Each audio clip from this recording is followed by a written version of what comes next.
Welcome to Jumpseat Therapy, brought to you by Active Mind Counseling.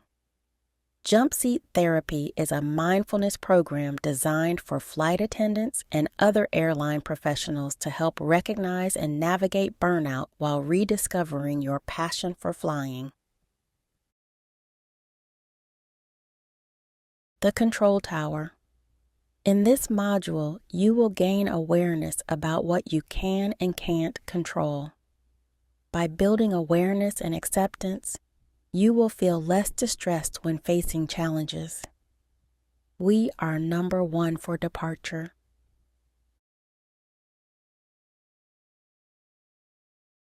After working 3 flights, you are finally landing in New Orleans and ready for your layover. There's something about the Cajun cuisine, live music, and people watching that make the Crescent City one of your favorite layovers. When you saw this trip with a 30-hour stay, you knew you had to bid for it. As the plane turns onto the taxiway, you take your personal phone off airplane mode. Immediately, it starts vibrating with notifications. Before you can even check your notifications, your phone starts ringing. It's crew scheduling.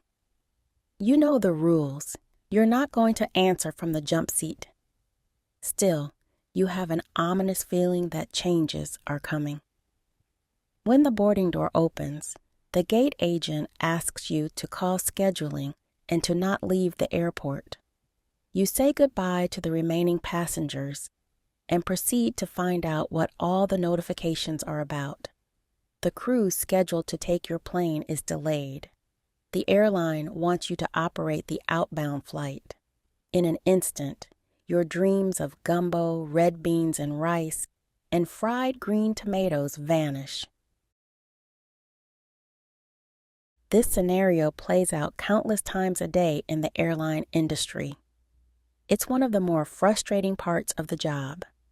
It's even more challenging if, in the last module, you identify autonomy or predictability as core values. Change is the only constant in this career. In order for us to embrace change, we must give up control. The entire air travel experience is about giving up control. Whether you are a crew member or a passenger, there are countless variables that can affect your trip. Even if you plan every detail of your journey, you are at the mercy of weather, air traffic, mechanical problems, staffing shortages, and more. While you may have picked up a 3-day trip to London, a volcanic eruption in Iceland may extend your stay for a week. Even though you know this is part of the lifestyle, regular schedule disruptions can frustrate even the most seasoned of flight attendants. This can lead to burnout and overall life dissatisfaction. To combat this, we need to train our minds to be more flexible to change. We can do this through mindfulness. Let's start by accepting what we can and cannot control. As humans, we have tremendous influence on our environment. This influence can give us a false sense that we have full control over external factors. To the contrary, there are countless external variables also influencing these factors. Therefore, it's best to give up the idea that we have control and instead think about how we can influence external factors. Think of it this way. Halfway through your flight, you encounter some moderate turbulence. The captain turns on the seatbelt sign, and the appropriate announcements are made. You secure the galley and return to your jump seat. Moments pass, and you see a passenger in the aisle making their way to the lavatory. You make a follow-up announcement reminding passengers that the fasten seatbelt sign is still illuminated. Can you actually stop the passenger from making their way to the lavatory? Not really. You only have influence on others, but not control.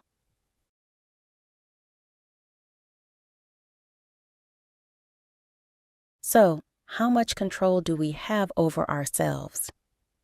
To test our level of personal control, let's break down the human experience into 3 domains: thoughts, emotions, and behavior.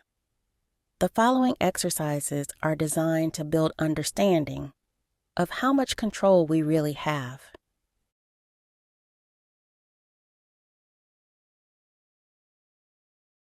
To illustrate how little control we have over the thoughts our mind produces, I want to challenge you.